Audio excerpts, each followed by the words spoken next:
Мы начинаем с тех вопросов, которые у нас уже подготовлены и переведены. Поэтому я читаю, и наш уважаемый спикер, напоминаю, его зовут Денис Кайзер, он сотрудник университета Эндрюса и работает в отделе наследия Эллен Уайт при Генеральной конференции. Итак, правда ли, что пионеры адвентистской церкви были членами масонских лож? The first one. First, I would like to say good morning. I'm glad to be here with you this morning. Это, я думаю, все понимают. So this question has, I think, several elements. Этот вопрос требует, можно разложить на несколько элементов. One aspect is, of course, the question if members of the Adventist Church, of the early Adventist pioneers, were members of Masonic lodges. Итак, первый вопрос – это были ли они членами масонских лож, пионеры адвентизма? I think it's broader than that. Но думаю, что этот вопрос простирается дальше этого. So first of all, if members of the early Adventist Church were, or if the early Adventist pioneers were members of Masonic lodges, I can say, to my knowledge, I only know of two individuals that were members of Masonic lodges, but we would not consider them pioneers of the Adventist Church. Мне известны два человека, которые были членами масонских лож, но можно ли называть их пионерами адвентизма, это для меня вопрос. One person who had been a member of Had to be. had been. Один из членов масонских лож был членом адвентистской церкви. So one member who had been a member of a Masonic lodge was William Miller. Уильям Миллер один из них. One of these two, yeah? Yeah. Один из них это Уильям Миллер. And so, as we know, William Miller was not a pioneer of the Seventh-day Adventist Church. И как известно, Уильям Миллер никогда не был адвентистом седьмого дня. But he was the founder of the Millerite movement. Но основателем миллеритского движения. So William Miller, while he was still a deist, Уильям Миллер, оставаясь деистом, исповедуя деизм, so basically between, let's say, 1806 to about 1831 or 1832. So 1806. Где-то приблизительно его деистические убеждения мы прослеживаем с 1806 года to about 1831. До 1831 года. He was a member of a Masonic lodge. Мы можем более-менее уверенно говорить, что он в это время принадлежал к масонской ложе. And so we have to understand that deists, so people who believe that there might be a supreme being, деисты исповедовали идею некого высшего существа, but that this supreme being is not interested in human affairs anymore. Но идея была такая, что, сотворив мир, Бог отныне не интересуется человеческими делами и не вмешивается в них. And so these deists believe that human nature is inherently good. Также деисты исповедовали идею, что человеческая природа изначально хороша, праведна. And so, in that sense, society had to make sure that the goodness of human nature is somehow developed. И целью развития человеческой цивилизации общества было в том, чтобы развивать вот то изначально доброе, что есть в человеческом существе. And so that's why many deists became members of Masonic lodges. С этой целью и многие деисты становились членами масонских лож. Because they wanted to work for the good of humanity. Потому что они хотели работать для блага и прогресса человечества. Now, of course, in Masonic lodges, you have all kinds of rites that people go through. Как мы, наверное, знаем, что масонские ложи практиковали различные обряды. And it seems that William Miller was not just, you could say, a low-class member of the Masonic lodge, but a very high member of the Masonic lodge. И есть основания полагать, что Уильям Миллер не был рядовым членом масонской ложи, но достиг определенных уровней там. By about 1831 or so, he left the Masonic lodge. В 1831 году, надо подчеркнуть, он оставил масонскую ложу. And it's also around that time that William Miller began to preach his insights about the second coming of Christ. И важно, что именно с этого времени составления масонской ложи Уильям Миллер и начал проповедовать второе пришествие Иисуса. And I think sometimes we think, oh, this person has some, as we say in English and in German, he has a corpse in his cellar. A corpse in his basement. И, как вы, наверное, знаете, есть такое выражение «скелет в шкафу», то есть нечто скрываемое. Да? И вот как бы вот можно теперь якобы на этом основании Уильяма Миллера развенчать. How can he do anything good? Yeah? Да, ну как можно с таким прошлым вот вообще о чем-то говорить, человек пропащий, все понятно. But I think we can say, God can even save and use these people. Но мы точно так же должны признать, что Бог может и использовать таких людей, и спасать даже их. Yeah. And so these things concerning William Miller are specifically found in a book by, what's the name again? David Rowe. Дэвид Роу написал книгу. And the book, it was a book. David Rowe is not an Adventist, but Это не адвентистский автор. he's also not coming from the Millerite tradition. Также он не принадлежит к миллеритской традиции. But he was very much interested in William Miller as a person. Он был очень заинтересован как исследователь в личности Уильяма Миллера. And so he kind of provided knowledge and background concerning this, И он собирал о нем информацию. concerning those Masonic connections of William Miller. И он исследовал связи Миллера с масонскими кругами. Another person that was a member of a Masonic lodge was an Adventist church member in the 1890s. 1890s. 1890s. Еще одним членом масонской ложи, о котором я знаю, был член Адвентистской церкви в 1890-х годах. Either in Australia or New Zealand.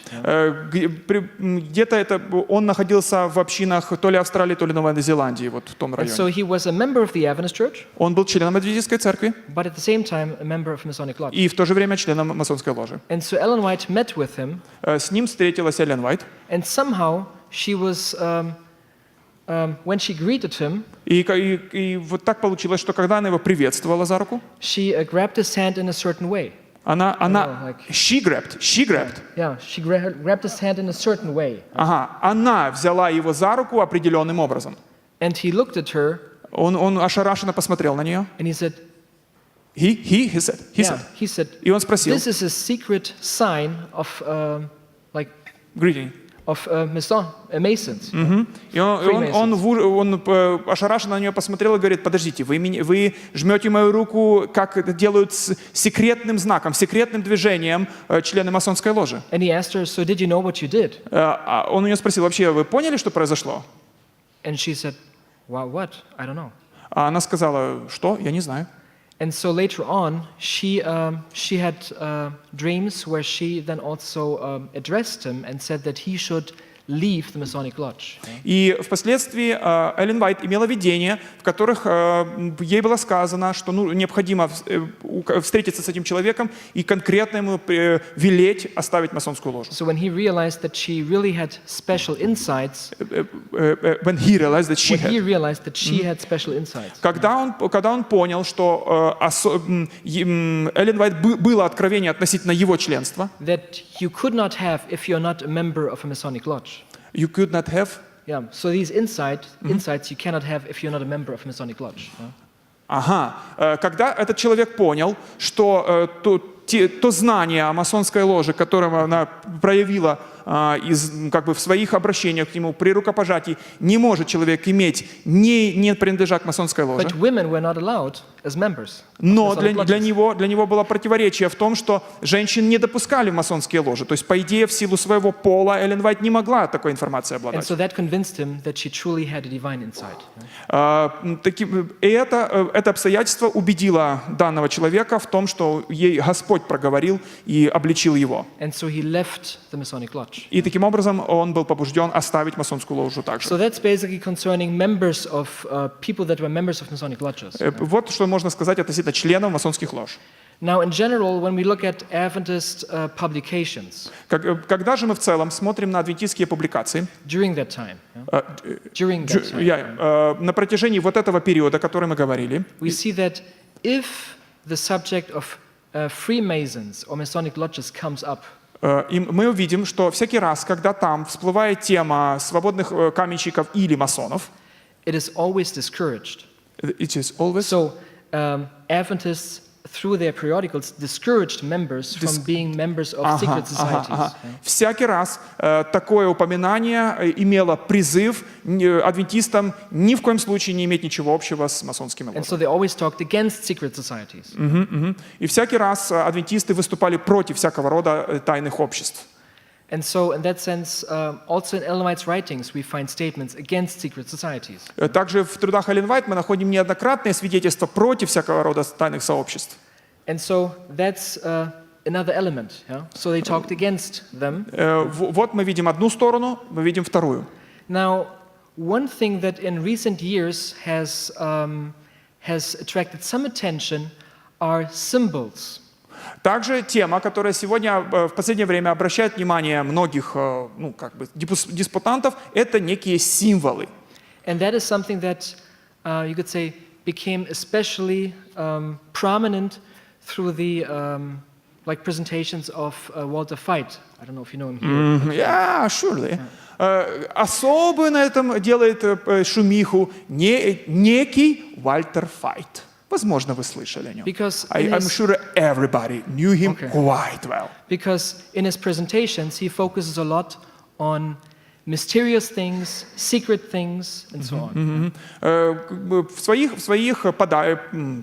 лекциях, выступлениях он очень концентрируется на всякого рода мистике, тайных вещах, скрытых знаках. And the meaning of certain symbols and so on. И на значении тех или иных символов. Something that he probably did not intend, but that came as a result of that. Fight. Возможно, то, о чем я сейчас скажу, не является первоначальным намерением Вальтера Файта или Вайса, но возникает как результат его выступлений. So some people said, "Oh, wait a minute, there is an obelisk on Ellen White's grave." Возникает некий такой гипертрофированный интерес к тому, что к масонству не имеет отношения. Например, есть обелиск на могиле Эллен Уайт. Как же так? So how did this obelisk get there? А как он туда попал вообще, этот обелиск? And historically, we have to say, it has been there since 1881. С 1881 года там находится этот обелиск. Why? Because James White died in that year. Речь идет о могиле Джеймса Уайта, который умер в 1881 году. Очень сильно прошу прощения. So when James White died, Ellen White wanted to put a shaft, What is like shaft? a column, on his gravesite. Когда Джеймс Уайт умер, его супруга Эллен Уайт хотела поставить что-то типа колонны, воздвигнуть на его могиле. And so many people said, "Oh, but James White died at the age of 60." Но многие люди говорили: так подождите, он умер в возрасте 60 лет. So it should not be a full column, but a broken column. Поэтому надо указать на то, что пресекся его нормальная продолжительность жизни, не высокая колонна, но обломанная, рассеченная. And so Ellen White said, "No, it should be a full column because he did the work of 3 people." Эллен Уайт возражала и говорила: нет, колонна должна быть нормальной высоты, поскольку через него Господь совершил работу 3 человек. That was the only discussion concerning this column. И вот все, что мы знаем о дискуссии относительно такой колонны. Nobody identified this column or obelisk as a Masonic symbol. Нет никаких следов сегодня какого-то ассоциирования данной колонны, этого обелиска с масонством в том или ином виде. When you go to cemeteries, когда вы будете посещать кладбища, and you look at the gravestones, и вы будете смотреть на надгробные камни, you will see that in certain periods, at certain times, there are certain fashions. И мы можем видеть, что и в формах надгробий таким же образом есть, не побоимся этого сказать, некие моды, некие традиции, как хоронить. And when you go to grave sites or cemeteries where you have a lot of gravestones from the 19th century, и когда мы посетим те кладбища, на которых есть очень много надгробных плит XIX века, you will see a lot of obelisks. И вы увидите там много обелисков. And interestingly, nobody connected these obelisks with Freemasons. Ну, в общем-то, никто ни тогда, ни сейчас не ассоциирует эти обелиски со свободными каменщиками, масонами. But it was during that time that archaeology began. Но в это же самое время начинает свою работу или появляется фактически наука археологии. And so a lot of the things that were found in Egypt, Mesopotamia, И многие артефакты, найденные в Месопотамии, в Междуречье, в Египте, Greece, в Греции, Rome, Риме, you will find these things, you could say, architecture, symbols again in buildings during that time, in Europe and in America. И в ряде стран, в ряде местностей Европы и Америки находят подобные архитектурные формы в древних постройках. You could say it was a type of fashion. Ну, значит, тогда, наверное, это было что-то типа моды. And so that's why we need to be careful when we today, for example, say, oh, the Freemasons, they have adopted these symbols. Поэтому надо быть очень осторожными, говоря, например, вот свободные каменщики, масоны адаптировали, взяли, заимствовали эти формы. We need to be careful, and we cannot just say, oh yeah, back then in the 19th century it was also that way. И нам следует быть очень осторожными, чтобы сегодня не навязать XIX веку и тем надгробной, как бы сказать, моде или типу то, чего там нет. Fashion changes. Мода меняется. Yeah. So I would say that's several aspects, several elements to this question. Поэтому есть разные стороны у такого явления. Хорошо. Следующий вопрос. Почему похороны Эллен Уайт имели место в субботу? Actually, there was not just one funeral. There were three funeral services. Funeral services. По сути, в истории похорон этого выдающегося человека мы можем говорить о 3 похоронных обрядах. The first one was in California on a Sunday. Первый обряд был совершен в Калифорнии в воскресенье. The second one was on Monday, I think also still in California. Второй был в понедельник, по имеющейся у Дениса информации, тоже в Калифорнии. Then during the week, the casket was brought from the West Coast to Michigan. И затем в течение недели гроб с телом Эллен Уайт доставили из западного побережья Америки в штат Мичиган. And so then on Sabbath was the funeral service in Battle Creek. И тогда уже в субботу совершили окончательную встречу, воспоминания в субботу в Батл-Крике. And so why they did the funeral service on Sabbath, I don't know. Почему последняя встреча, или не знаю, как сказать, собрание такое было совершено в субботу, я не знаю. For me, coming from Germany, that's very unusual. Для меня, как человека, происходящего из Германии, это очень необычно. But I realized that in early Adventism in America, но я также осознаю, что для раннего адвентизма в Америке it was not uncommon to have funerals on Sabbath.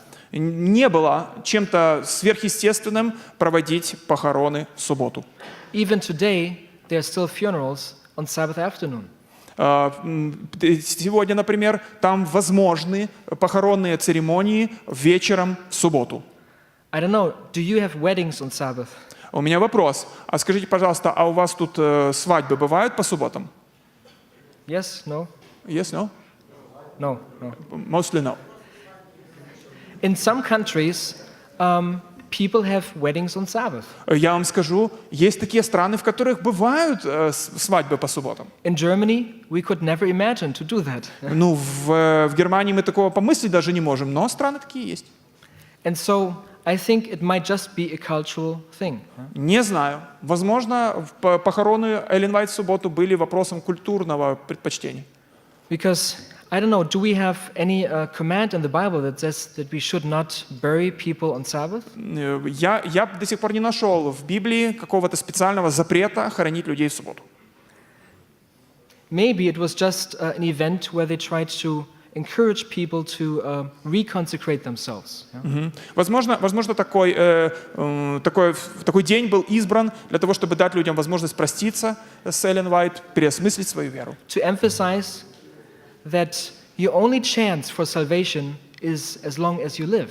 Может быть, для того, чтобы подчеркнуть, что только лишь пока длится твоя жизнь, у тебя есть возможность примириться с Богом и наладить свои отношения с Ним. So in that sense, you should make sure that you really accept Jesus. Yeah? Поэтому, скажем, очень важно, пока ты жив, убедиться, что ты наладил отношения с Иисусом должным образом. So there could be various ways how you could utilize a funeral on Sabbath. Yeah? Поэтому может быть, очень разные пути, которыми используют как повод, да, похороны в субботу, чтобы что-то сказать живым. But that is not an answer that I have really researched or studied. Сразу хочу подчеркнуть, что это не является тот ответ, который опирается на мои личные персональные исследования.